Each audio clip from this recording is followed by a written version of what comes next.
गाजीपुर जिले के मोहम्मदाबाद कोतवाली क्षेत्र के बढ़ईपुर गांव में बीते 28 जून की रात को डबल मर्डर ने पूरे क्षेत्र में सनसनी फैला दिया था। हत्याकांड के बाद पुलिस अधीक्षक ओमवीर सिंह दलबल के साथ बढ़ईपुर गांव पहुंचे थे और हत्याकांड की जानकारी लिया था, जिसके बाद गांव के प्रधान का पुत्र जिनकी हत्या हुई थी और एक रिश्तेदार की हत्या हुई थी, इसके बाद खुद प्रधान ने पुलिस को तहरीर दिया था और गांव ही के एक रविंद्र विंद नाम के शख्स को अभियुक्त बनाया था, जिसको आधार मानकर पुलिस छानबीन की और हत्यारे तक पहुंचने का तमाम प्रयास किया। पुलिस अधीक्षक ओमवीर सिंह आप अपने कार्यालय में प्रेस कॉन्फ्रेंस कर इस डबल मर्डर हत्याकांड का खुलासा किया है। उन्होंने बताया कि हत्यारोपी तक पहुंचने के लिए पुलिस को काफी मशक्कत करनी पड़ी। हत्यारा सूरत पहुंच चुका था और सूरत में जब एटीएम से पैसा निकाला तो सर्विलांस के जरिए उसका एक लोकेशन मिला और उसके बाद फिर वो जगह से गायब हो जाता है। पुलिस पीछा करती है और बक्सर रेलवे स्टेशन तक पहुंचती है और जैसे ही यूपी में बक्सर बलिया के बॉर्डर पर उजियार भरौली यूपी में एंट्री मारता है, वहां पे पुलिस घेराबंदी कर स्वाट और सर्विलांस के टीम के द्वारा रविंद्र बिंद को गिरफ्तार कर लिया है। इसको लेकर आज पुलिस अधीक्षक ओमवीर सिंह ने अपने कार्यालय में प्रेस कॉन्फ्रेंस कर डबल मर्डर का खुलासा किया है। इसको लेकर पुलिस अधीक्षक ओमवीर सिंह ने और क्या बताया, आइए सुनते हैं।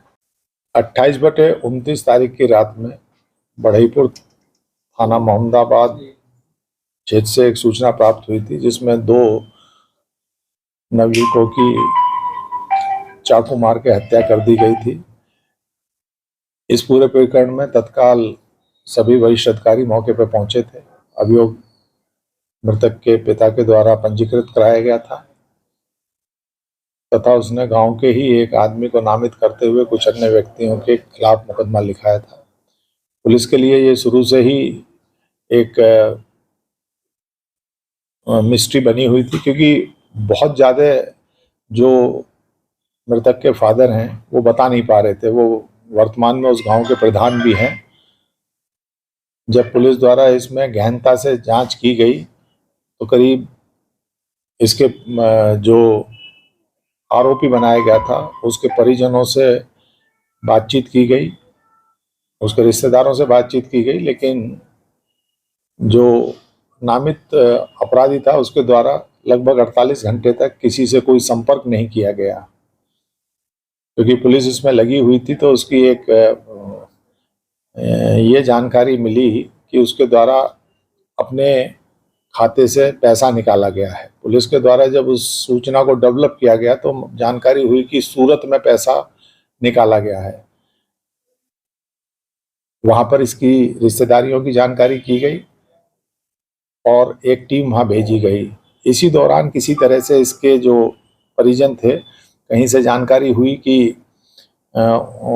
ये जानकारी उस तक पहुंच गई, तो ये अपराधी वापिस आ रहा था और ये इसकी जब सर्विलेंस पे ले रखा था, जानकारी हुई तो ये बक्सर तक पहुंचा। जब हमारी टीम इसको अरेस्ट करने का अपना जा रही थी तो उसी समय ये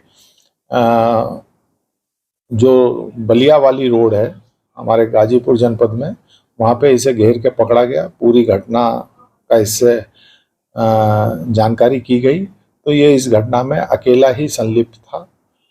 करीब 22-23 तारीख में कुछ बात जो मृतक पक्ष है उसमें और इसमें हुई थी, जिसको लेकर कसीदगी चली आ रही थी, जिसके द्वारा इसके द्वारा इस दुस्साहसिक घटना को अंजाम दिया गया। इसकी निशानदेही पे आला कत्ल भी बरामद हुआ है। आज इसे गिरफ्तार करके जेल भेजा जा रहा है। प्रथम दृष्टया सर, हत्या के पीछे क्या कारण लगता है और कैसे इसको घटना को अंजाम दिया?